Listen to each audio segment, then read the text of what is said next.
ሰላም ለእናንተ ይሁን ውድ የምፅዓቱ አዋጅ ነጋሪ አድማጮቻችን እንዴት አመሻችሁ? በአሁኑ ሰዓት እንግዲህ ዓለማችን በጣም በከፋ ክስተት ላይ ይገኛል።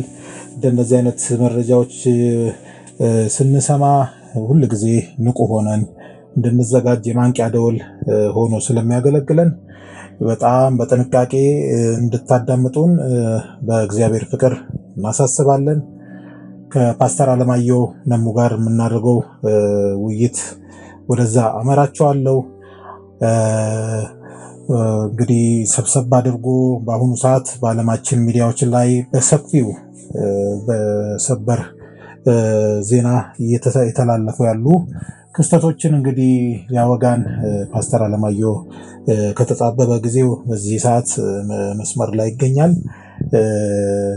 መልካም ጊዜ እንዲሆንልን እመኛለሁ። በቀጥታ ወደዛ አመራቸዋለሁ። ፓስተር እንዴት አመሸ? እንደምን አመሸ ወንድም ይልቃል። እግዚአብሔር ይመስገን። እንግዲህ በጣም በተጣበበ ጊዜ ነው የተገናኘ ነው። አድማጮቻችን እንግዲህ ቀን ላይ ተመልሰን እንደምንመጣ ተናግረን ነበር። በተወሰነ መልኩ የመብራት መቆራረጥ ስላጋጠመን ምናልባት በጊዜ አልደረሰልን ይሆናል። ቢሆንም እንደገና ከፓስተር ጋር ተገናኝተናል።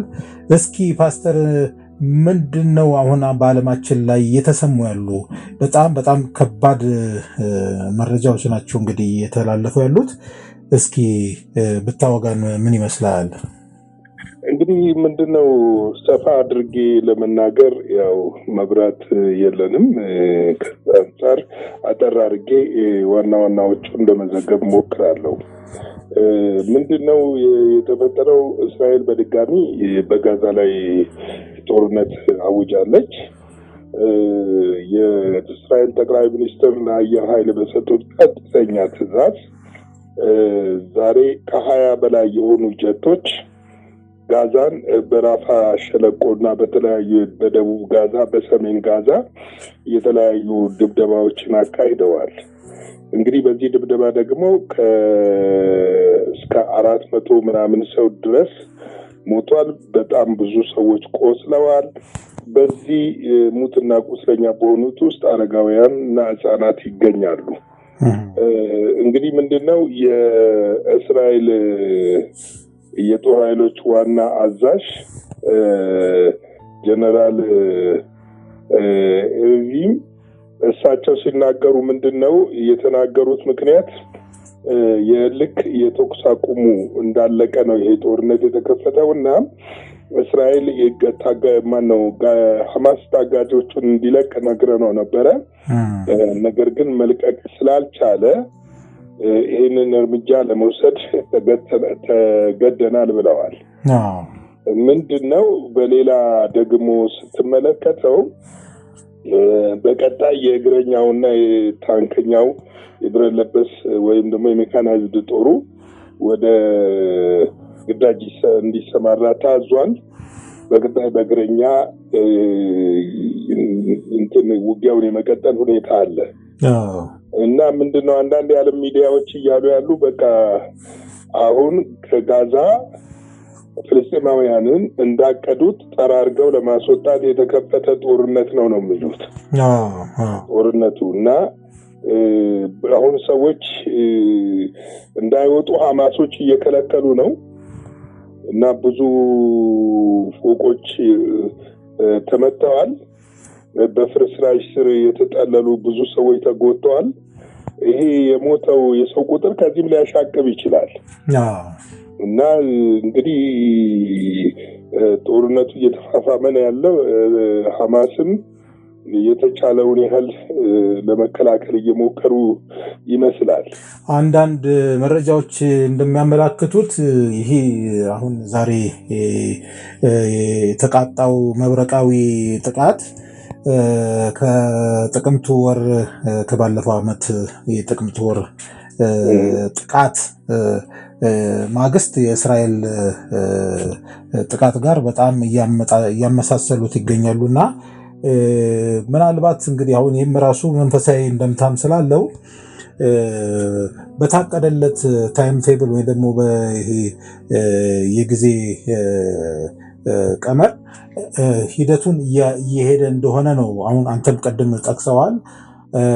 ምክንያቱም አንዳንድ የስነ ፍጽምትም ሊቃውንቶችም እንደሚሉት አሁን በቅርቡ በእስራኤል የሚከበረው የፋሲካ በዓል ከሱ ጋርም ያያይዙም ስላሉ ዞሮ ዞሮ ወደ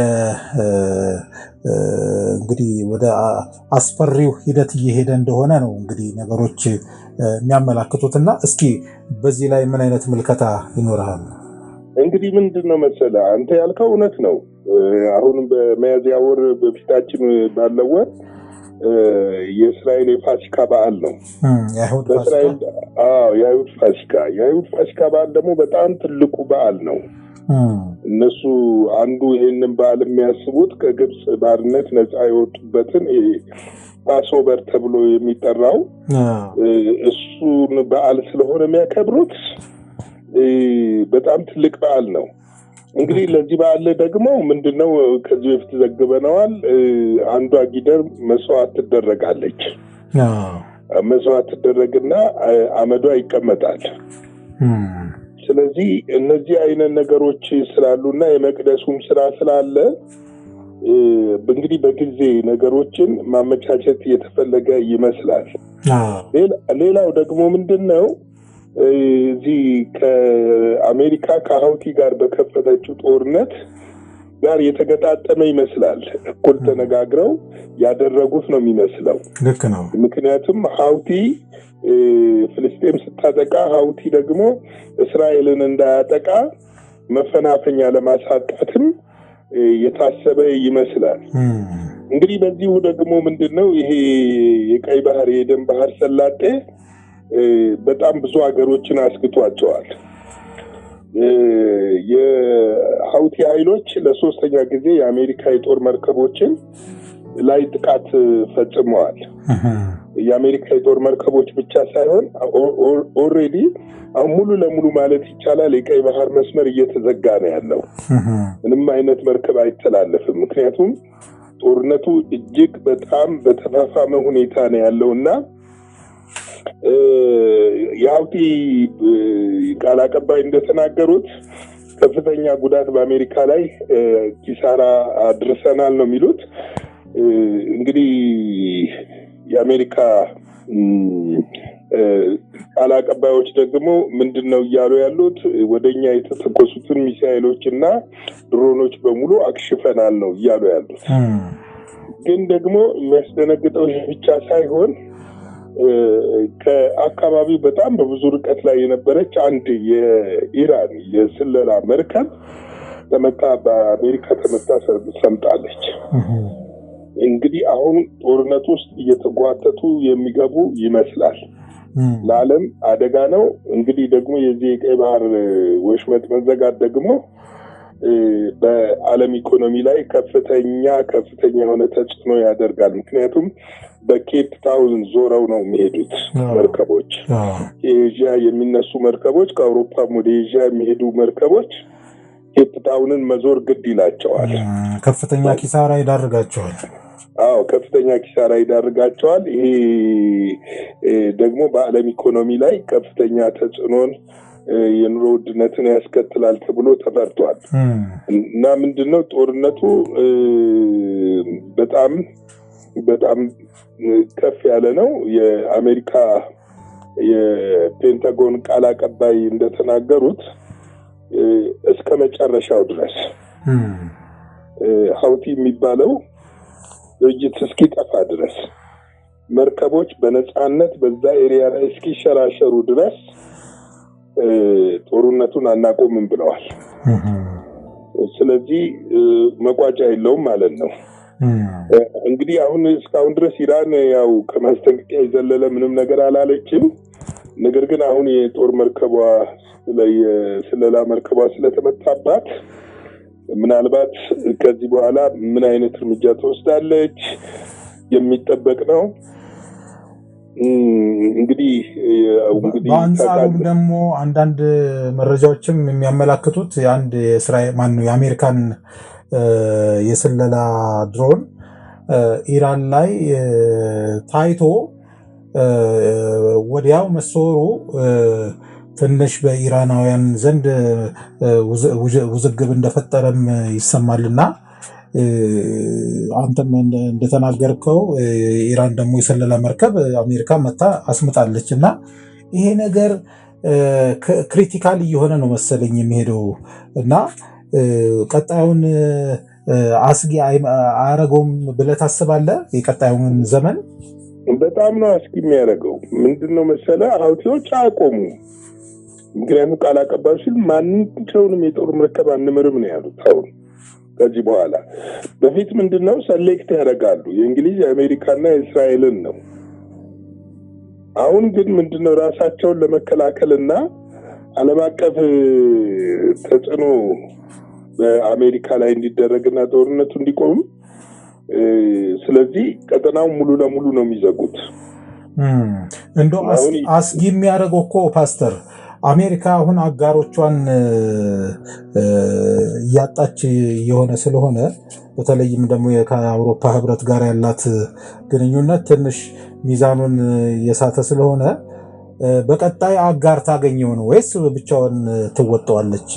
ይህም ራሱ እኮ አንድ ትልቅ ተግዳሮት ነው። እንግዲህ ምን መሰለህ አሜሪካ የአውሮፓ አቅም እኮ አሜሪካ ነው። እንደው ሌላ ጊዜ እንሰራዋለን ብዬ ነው እንጂ በቁጥር ልናስቀምጠው እንችላለን። ገብተዋል። አውሮፓ ሙሉ ለሙሉ እየጠበቀ ያለው ከ100,000 በላይ የሆነ የአሜሪካ ሰራዊት ነው። ስለዚህ ምንድነው የነሱ ድጋፍ? የነሱ ድጋፍ ለአሜሪካ አይታየኝም። አሜሪካ ከ1 ሚሊዮን በላይ ሰራዊት ያላት ከዚህ ውስጥ ወደ 300 እና 400 ሺህ የሚሆነው ከአሜሪካ ግዛት ውጪ በተለያዩ በኤዥያ በአውሮፓ እንዲሁም ደግሞ በዚሁ በመካከለኛው ምስራቅ የተከማቸ ሰራዊት ያላት ነች። አሁን ምንድነው ጦርነቱ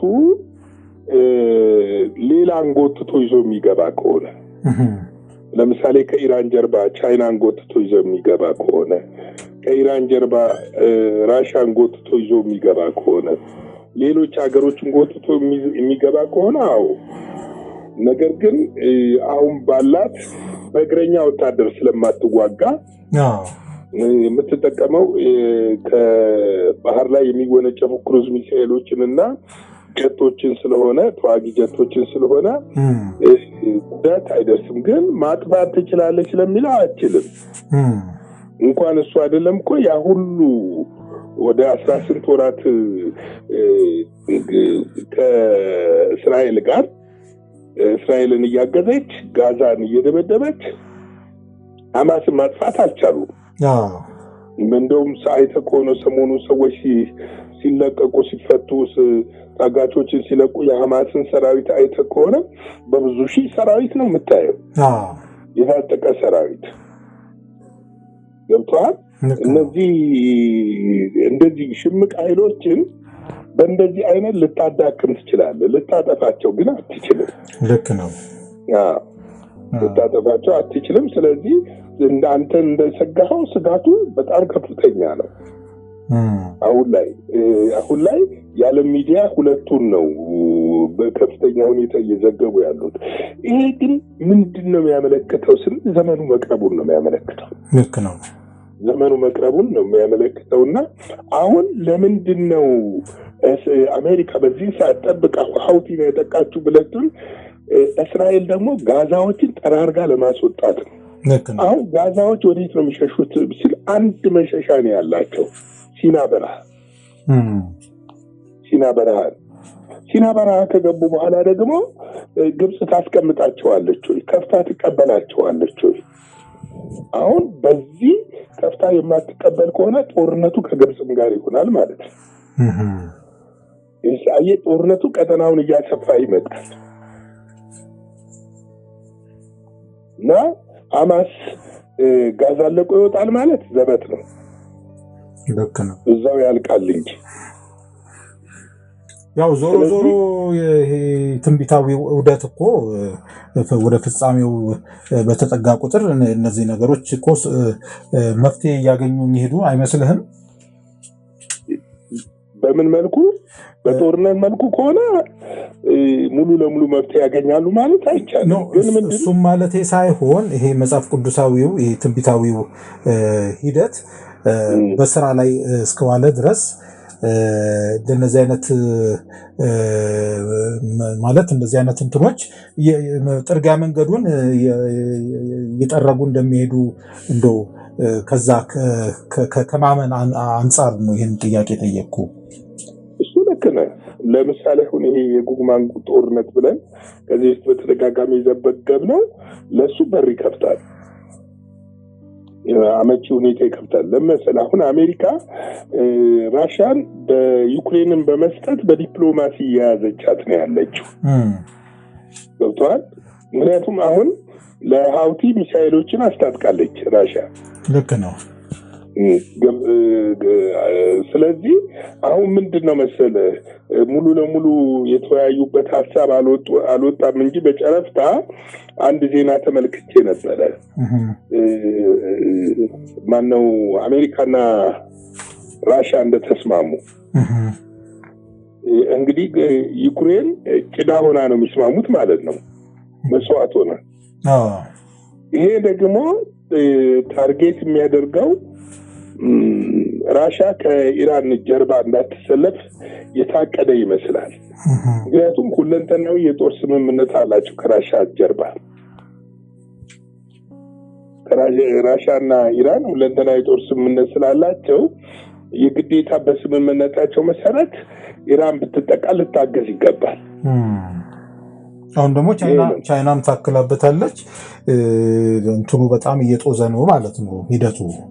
አሁን ሰሜን ኮሪያ እና ደቡብ ኮሪያም ጋር ያለው ጥሩ አይደለም፣ በጣም ጥሩ አይደለም። በጣም እና ምንድነው ዓለም ወደ ፍጻሜው እያመራች እንደሆነ ያመለክታል። እንግዲህ እኛ ምን እናድርግ ለሚለው ሶስት ነገሮችን ብቻ ተናግሬ ልጨርስ። አንደኛው ምንድነው ማድረግ ያለብን? መጸለይ ያለብን። ቅዱሳን አጥብቀን መጸለይ ያለብን። በተለይ የቀይ ባህር መዘጋት እንደ ኢትዮጵያ ላሉ ታዳጊ አገሮች በጣም ከፍተኛ ጉዳት ነው ያለው። የነዳጅ ግዢ የምናደርገው ከነዛ ኤሪያ ላይ ስለሆነ። ሁለተኛው ነገር ደግሞ ምንድነው? ለሰዎች ወንጌልን ማሰራጨት ይገባናል። በተገቢው መልክ ወንጌልን እናሰራጭ ይገባል። ሰዎች ወደ ክርስቶስ ኢየሱስ እንዲመጡ፣ እንዳይጠፉ፣ ወደ ሲኦል እንዳይወርዱ ከጨለማ ማውጣት ስራ አተኩራ ቤተክርስቲያን ልትሰራ ይገባል እላለሁ። ሶስተኛው ቤተክርስቲያን ልትነቃ ይገባል፣ ልትዘጋጅ ይገባል። ሞቅ ቀዝቀዝ እያለ እየሄደው ይሄ የዓለም አሁን በመካከለኛው ምስራቅ ያለው ጦርነት የትንቢቱ መፈጸሚያ ስፍራዎች ስለሆኑ ለዚህ ቤተክርስቲያን ህዝቧን ልታዘጋጅ ያስፈልጋል። ስለ ምጽአት ልታስተምር፣ ሰዎች ሰብሰብ ማለት እንዲችሉ፣ ፊታቸውን ወደ ጌታ መመለስ እንዲችሉ፣ ከጌታ ጋር መጣበቅ እንዲችሉ ማድረግ አለባት ብዬ እላለሁ። እንግዲህ ጌታ ኢየሱስ ይባርካችሁ። መልካም ሌሊት ይሁንላችሁ። ላይክ፣ ሼር፣ ሰብስክራይብ አድርጉ። ወንድሜ ይልቃል በጣም ነው ማመሰግነው። በዚህ በተጣበበ ሰዓት አንተም ጋር መብራት የለም፣ እኔም ጋር መብራት የለም።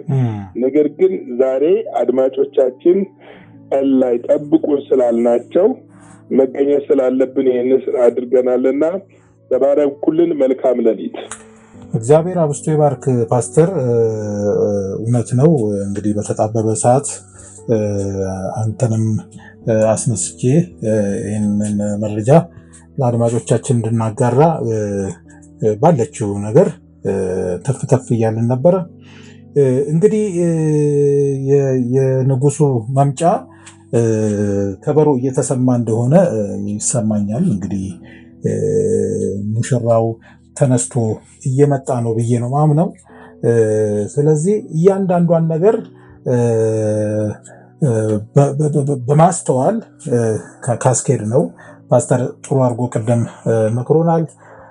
በጸሎትና በምልጃም እንደገና ደግሞ ራሳችንን በማዘጋጀት ዕለት ዕለት የሞላን መቅረዞቻችንን ካልሆነ በጣም ቅስፈታዊ የሆነ ነገሮች ሊከሰቱ ስለሚችሉ ለዛ ደግሞ ጸጸትም ውስጥ እንዳንገባ በተቻለን መጠን እግዚአብሔር በረዳን መጠን ዝግጁ ሆነን እንድንጠባበቅ የምጽአቱ አዋጅ ነጋሪ ይህንን መልእክት ማስተላለፍ ይፈልጋል። ጊዜው በጣም እየፈጠነ ነው፣ እየሄደ ነው። ስለዚህ ራሳችንን በማዘጋጀት ዕለት ዕለት እንዲሆን አሁንም ደጋግመን ማሳሰብ እንወዳለን። ይህ የማንቂያ ደወል ነውና እግዚአብሔር እንዲረዳን ምኞታችን ነው። እንግዲህ ለዛሬ ምሽት በተጣበበም ሰዓት ቢሆን መረጃና መልእክት ይዘን ለመምጣት ሞክረናል። የእግዚአብሔር ስም የተባረከ ይሁን። ቀሪውን ደግሞ በነገው ጊዜ ወይ ደግሞ በሌላ ጊዜ ይዘን የምንመጣ እንደሆነ ከወዲሁ ማሳሰብ እንፈልጋለን። የእግዚአብሔር ሰላምና ቸርነት ከእያንዳንዳችን ጋር እንዲሆን እንመኛለን። መልካም ምሽት፣ መልካም አዳር ይሁንላችሁ።